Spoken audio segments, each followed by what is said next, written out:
अगर आप ढूंढ रहे हैं एक भरोसेमंद मल्टी स्पेशलिटी हॉस्पिटल, तो राजश्री हॉस्पिटल है आपके लिए सही विकल्प। यहाँ उपलब्ध हैं ICU, NICU, CRM, वेंटिलेटर और लेप्रोस्कोपी जैसी 24 घंटे सुविधाएं। अनुभवी डॉक्टरों की team, doctor Vivek Mishra general medicine, doctor Rakesh Pandey laparoscopic general एवं ortho surgeon doctor AK Mishra, neurologist doctor Deepika Srivastava, general physician सुविधाएं, न्यूरो सर्जरी, मेडिसिन, स्त्री रोग, डायलिसिस, पेट of liver, surgery, heart disease, urology, plastic surgery, maxillofacial surgery, ENT, physiotherapy, संपूर्ण health checkup Ayushman, Bharat card धारकों के लिए निशुल्क इलाज और ऑपरेशन की सुविधा, TPA इंश्योरेंस के तहत कैशलेस इलाज भी उपलब्ध, आपातकाल सेवा 24/7 उपलब्ध। पता वैल्यू प्लस सेल्स टैक्स भवन के सामने, देवरिया बाईपास रोड, तारामंडल, गोरखपुर। चीन के साथ जमीनी कारोबार जल्द शुरू होने के आसार, विदेश मंत्रालय ने दिए संकेत। भारत और चीन के बीच जमीनी कारोबार फिर से शुरू हो सकता है। वहीं भारत ने संकेत दिए हैं कि चीन के साथ तय 3 ट्रांजिट पॉइंट से सीमा व्यापार शुरू करने के लिए बातचीत चल रही है।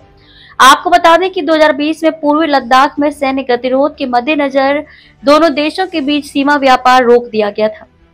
भारत और चीन के बीच जमीनी कारोबार फिर से शुरू हो सकता है। भारत ने संकेत दिए हैं कि चीन के साथ तय 3 ट्रांजिट पॉइंट से सीमा व्यापार शुरू करने के लिए बातचीत चल रही है।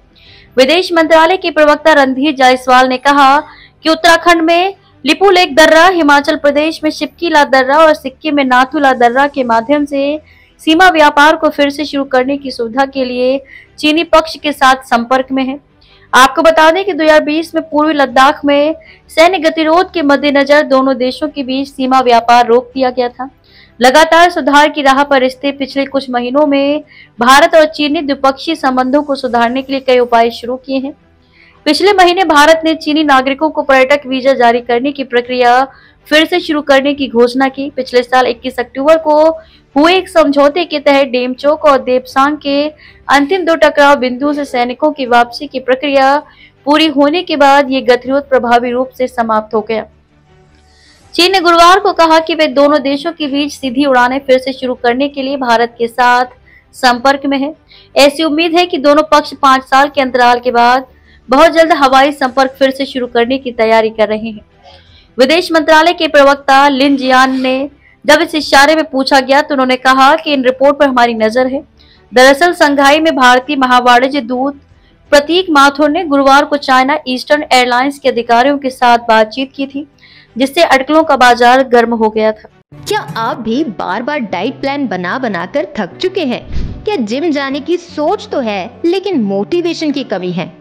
तो अब चिंता छोड़िए, क्योंकि मैं लेकर आई हूँ एक ऐसा क्लब जहाँ फिटनेस है आसान और रिजल्ट्स हैं लाजवाब। सिर्फ 3 महीने में 20 किलो वजन कम। जी हाँ, बिल्कुल सही सुना आपने, 20 किलो, वो भी बिना भूखे रहे। हम देते हैं आपको 100% रिजल्ट की गारंटी, वरना पैसे वापस। और सबसे खास बात, आप घर बैठे मेरी गाइडेंस में फिट और हेल्दी बन सकते हैं। अमेजिंग ट्रांसफॉर्मेशन से भरी हमारी टीम का हिस्सा बनिए, बिफोर 1 और आफ्टर अ न्यू यू। तो देर किस बात की, अभी कॉल कीजिए 9161401079 पर और लाइफ को दीजिए एक हेल्दी मोड।